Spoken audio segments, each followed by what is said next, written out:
ഇവള് രാത്രി എണീച്ച് വെളിയിലോട്ട് നോക്കിക്കൊണ്ടിരുന്നപ്പോൾ മറിഞ്ഞു കിടന്ന വേസ്റ്റ് ബക്കറ്റ് ഒരു വലിയ കൈ വന്ന് എടുത്ത് നേരെ വെക്കുന്നു. അത് കണ്ടിട്ട് ഇവക്ക് പേടിയും അത്ഭുതവും ഒരുമിച്ച് വന്നു.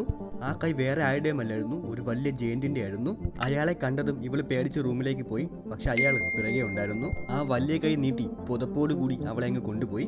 അവിടെയുള്ള ബിൽഡിങ്ങിനേക്കാളും പൊക്കമുണ്ടായിരുന്നു അയാൾക്ക്. പക്ഷെ ആരും കാണാതെ ഒളിച്ചിരിക്കാനുള്ള ബുദ്ധിയൊക്കെ അയാൾക്കുണ്ട്. നമ്മൾ ഓടയൊക്കെ ചാടി കിടക്കുന്ന പോലെ ഇയാൾ എൻ.എച്ച് റോഡൊക്കെ വളരെ സിമ്പിളായിട്ട് മറികടന്ന് പോകും. നേരെ അയാളുടെ വീട്ടിലേക്കായിരുന്നു അവളെ കൊണ്ട് പോയത്.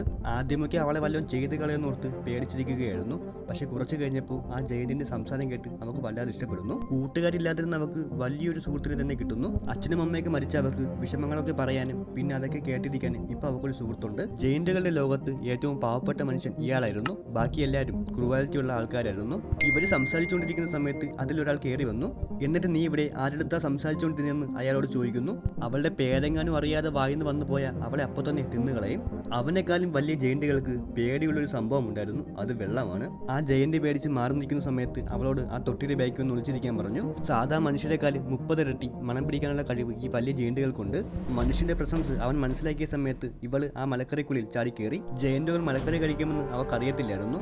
ആ ജയന്റ് അതടുത്ത് കഴിക്കാൻ പോയ സമയത്ത് മലക്കറിക്കുള്ളിൽ നിന്ന് ഒരനക്കം ഇവൻ ശ്രദ്ധിച്ചു. പെട്ടെന്ന് തന്നെ അവന്റെ കയ്യിൽ ചാടിക്കയറി പിടിച്ചിട്ട് ഇത് പഴക്കം ചെന്ന മലക്കറിയാണ്, കഴിച്ച വയറ് കേടാവും എന്നൊക്കെ പറഞ്ഞു. ആ ജയന്റ് അപ്പോൾ തന്നെ താഴെ ഇട്ടു. എന്നിട്ട് ഇവിടെ ആരുമില്ലെന്ന് മനസ്സിലാക്കിയ ജയന്റ് അവിടെ ഉണ്ടായിരുന്ന കുപ്പി മാത്രം എടുത്തുകൊണ്ട് പോയി. അവൾ പതിയെ ആ മലക്കറിക്കുള്ളിൽ നിന്ന് പുറത്തേക്ക് ഇറങ്ങി.